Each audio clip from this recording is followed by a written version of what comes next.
what's up, everybody? On this week's Sportlight podcast, we're going to take some clips from past podcasts and put them all together surrounding one principle: win the hour. So we're going to hear from Justin Sua and Wally Joyner and Zach Erickson and Ali Bills and Kevin Nixon and some others, and just put together a little conglomerate of all of the comments that they made around this really important core principle of win the hour with a little bit of commentary in between. We hope you enjoy. Welcome to the Sportlight podcast for parents, coaches, and athletes. The Sportlight refers to the time in an athlete's life when they have increased ability to affect the culture around them and the increased opportunity to learn life's lessons through sports. This podcast aims to help parents and coaches capitalize on their athletes' precious time in the Sportlight.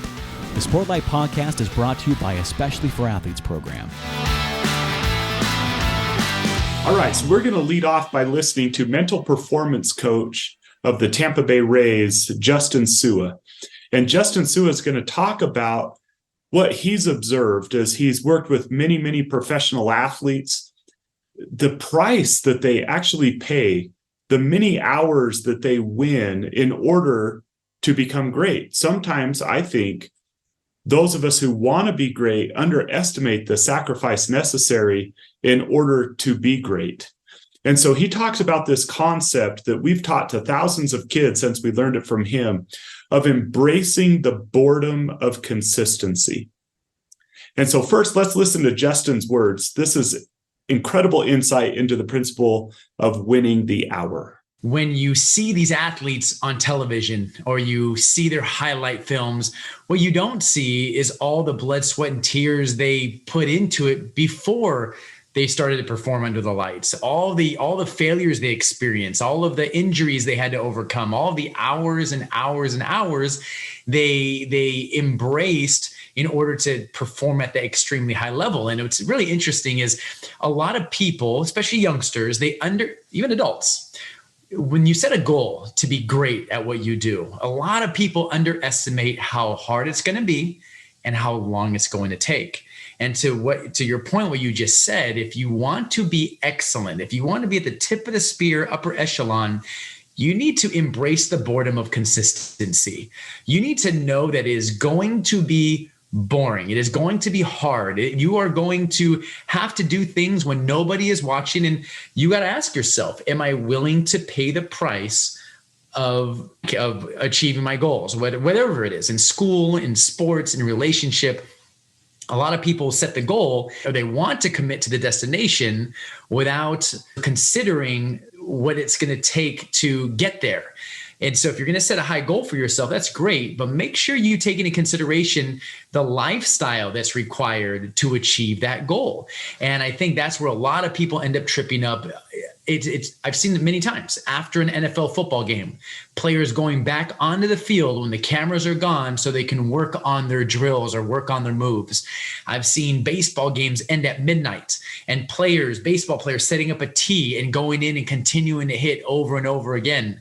I've seen it snowing outside and players going outside to get extra work. Mom and dad didn't tell them to do it. Coaches didn't tell them to do it. They went out there to do it because that's what professionals do. There's a phrase that the Navy SEALs say, you don't rise to the occasion, you sink to the level of your training. And it comes down to your training. How much are you willing to work? And I think Kobe Bryant is one of the best example. I can't believe he's not with us anymore, but you just go back and read stories about his work ethic. Read about Kobe Bryant's work ethic. And people say that they thought they worked hard until they saw what Kobe Bryant did or Michael Jordan or just the elite of the elites. They put in the work, they paid a price. And once again, I'll return back to that phrase.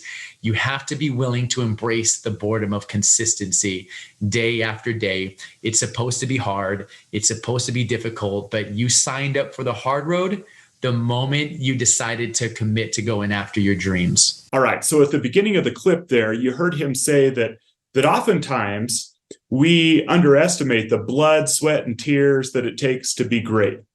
One of the things that we love to do when we have accomplished athletes on our podcast is we like to ask them a question about what they've learned about the price of greatness.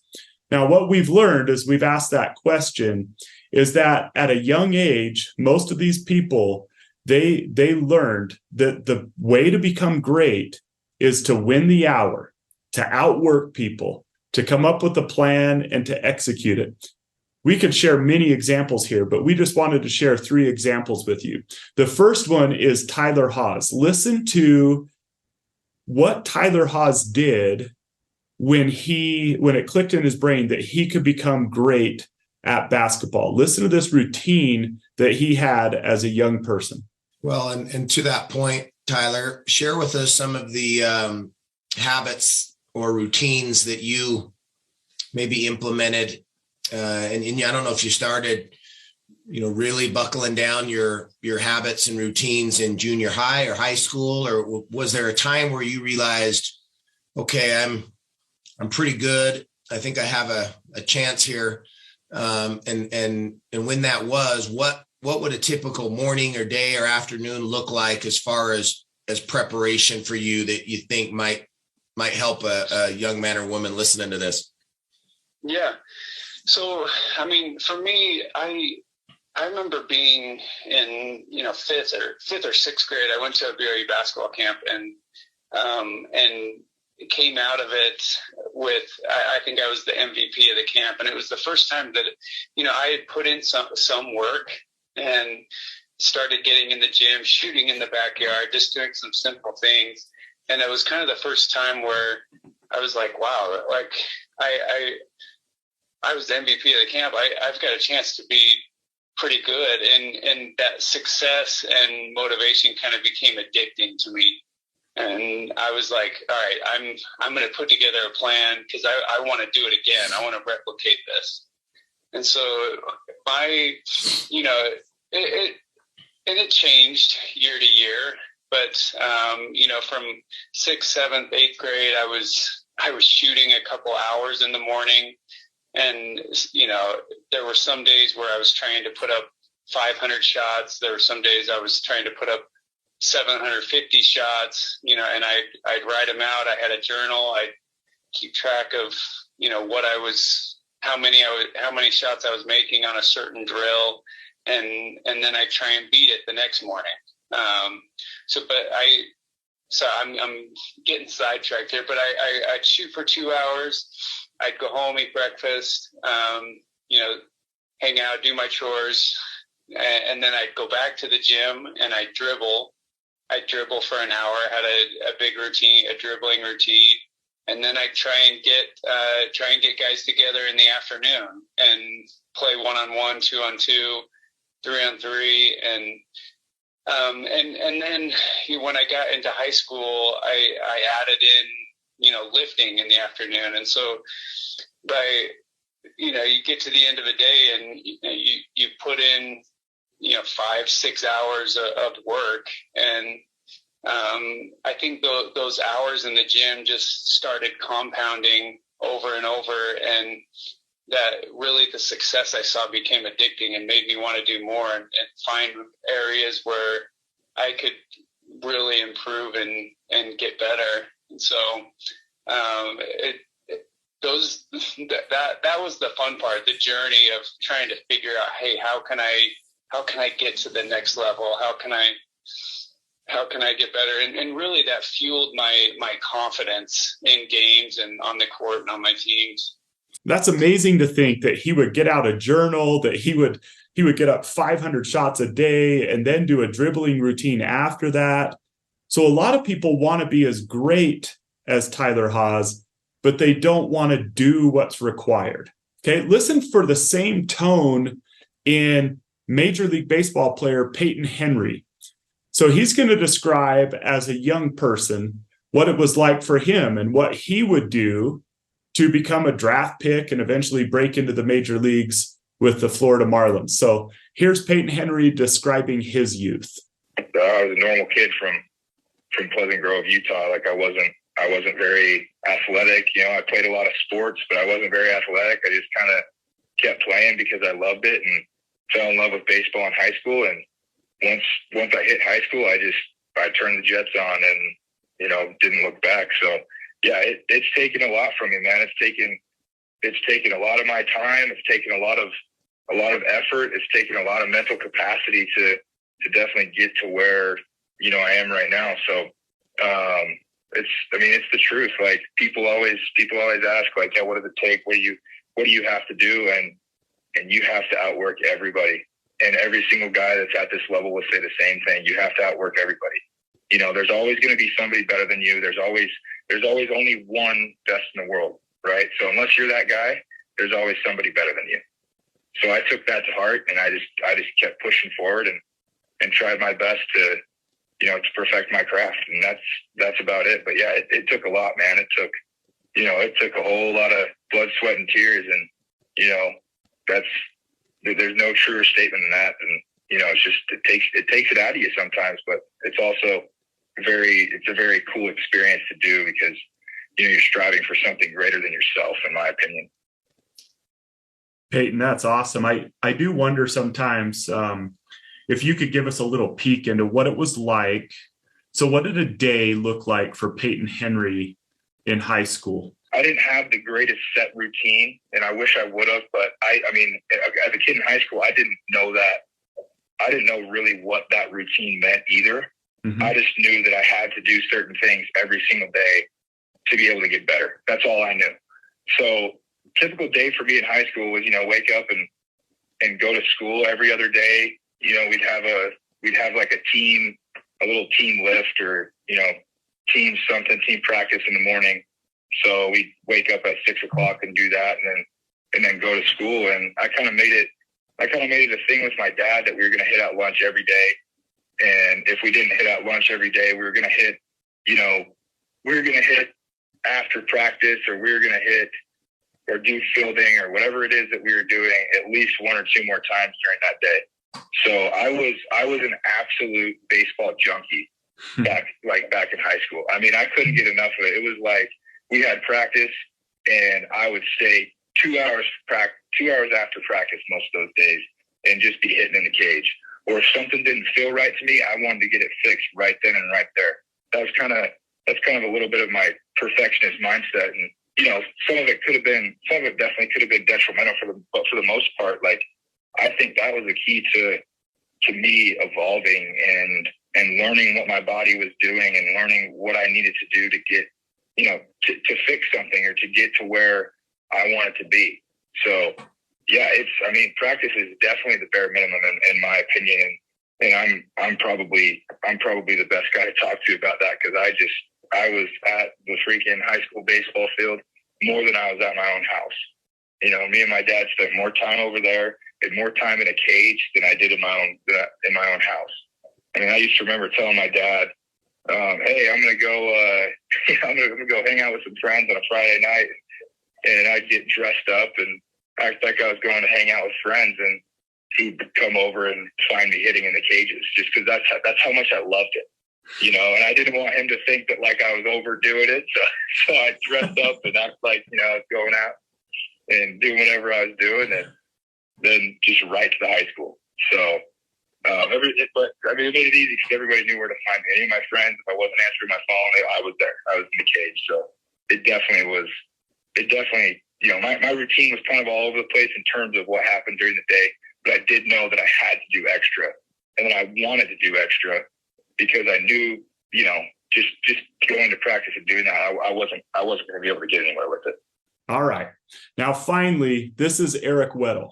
Now, he's a professional at this point, but he attributes his 13-year Pro Bowl, probably Hall of Fame career to this concept of winning the hour and outworking people.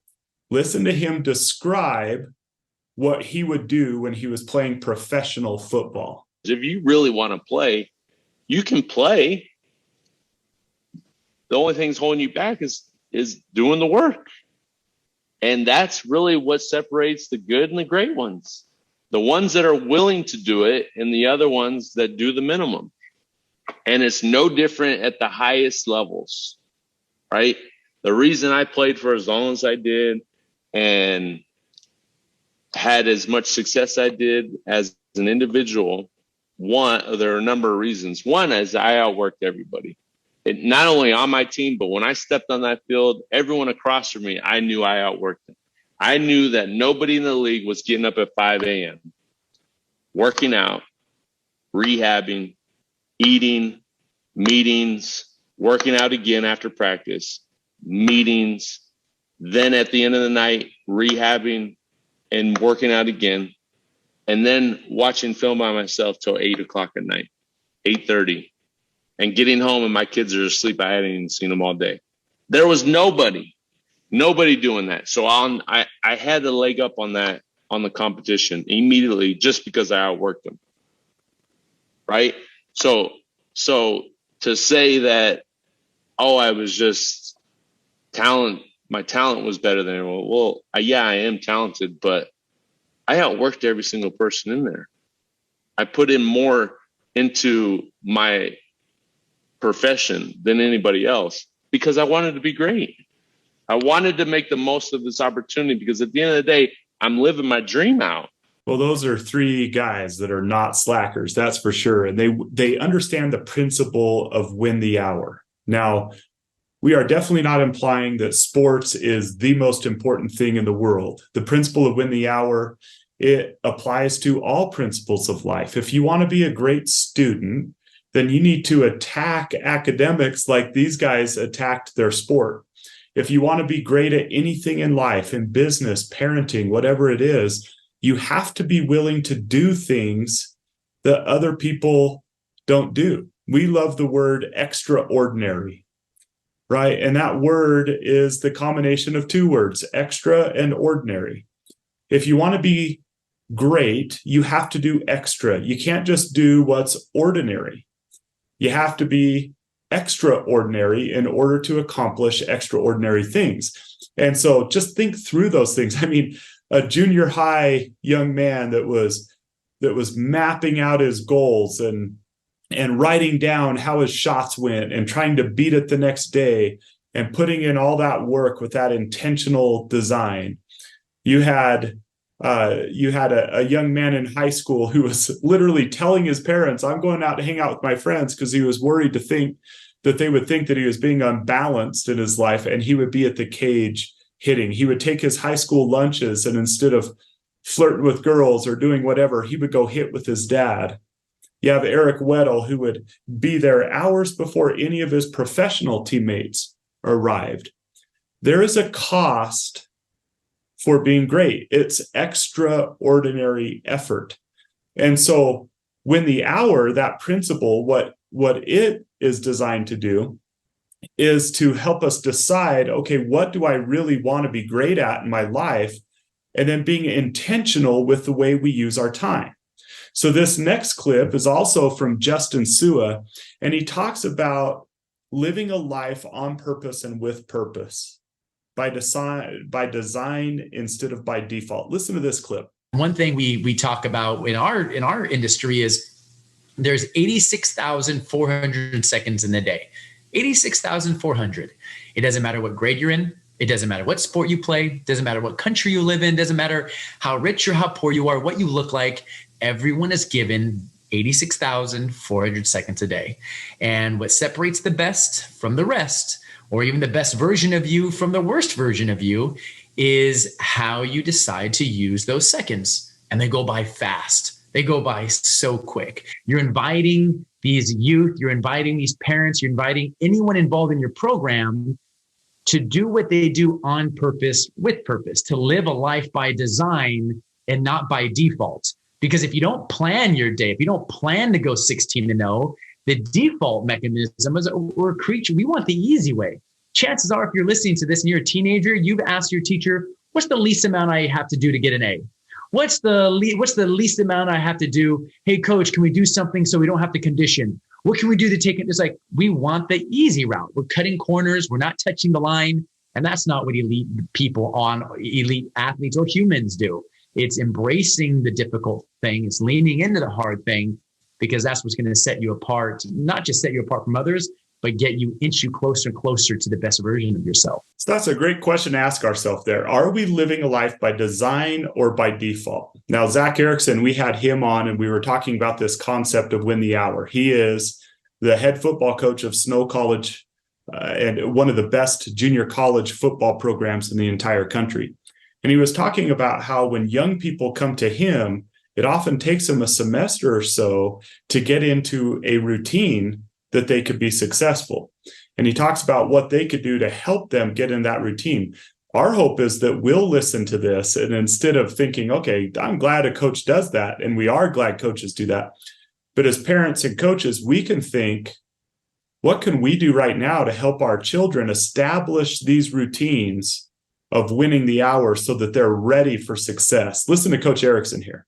Here's what your day should look like as a college athlete, as a high-level college athlete, right? Probably you're waking up at 6 o'clock in the morning to be at your early morning lifts. From there, you should go straight to breakfast. You need to eat. You need to fuel your body. From there, you're going to be in class for the next 3 to 4 hours. Then you're back in the building for practice or for meetings at 2 o'clock, or treatment in the training room. Make sure you get back for treatment before meetings. Then after that, make sure you have dinner plans. And then you're going to be in, depending on what group you're in, your 2-hour study hall. And by that time, it's 9 o'clock at night. And really, you should go try to get your 8 hours of sleep to be able to do it all over again. And a lot of times we tell them there's going to be things that you're going to have to give up if you want to perform athletically, academically, and even socially, right? We're not telling you can't have a social life, but you have to understand what's going to take priority in that. And as you make those decisions, you will see the benefits or the repercussions of your choices. And so we really try to set them up for success initially. Ultimately, they have to make those choices, right? We can't hold their hands 24/7. We wish we could. We just don't have those resources down here. But I think once the light comes on, and usually it takes these guys about a semester, the light will come on most of the time, and they'll understand, oh, hey, what Coach or what Mrs. Shoppy was saying is exactly right. And if I do those things, then I can be successful. And then guess what? By Friday afternoon, I can go out and hang out with my friends on Friday and Saturday because I've taken care of my business all week. If not, you spend all day Saturday, all day Sunday trying to catch up, and that's not fun. All right. So those clips, they dealt a lot with like the physical side, the working really, really hard. But there's one other aspect that one of our guests, Major League Baseball All-Star Wally Joyner, he taught us that's more of the mental side of winning the hour in sports. And he talks about his first manager, Gene Mock, and some advice that he gave him in regard to winning the hour that doesn't have to do necessarily with waking up early, pump and iron, getting in all those cuts or all those shots or whatever it might be. But it's actually something that every athlete can do, and that maybe some don't do enough of, because they have talent, especially those who are talented. They may do less of what Wally Joyner encourages us to do than others because they're doing well with what they have.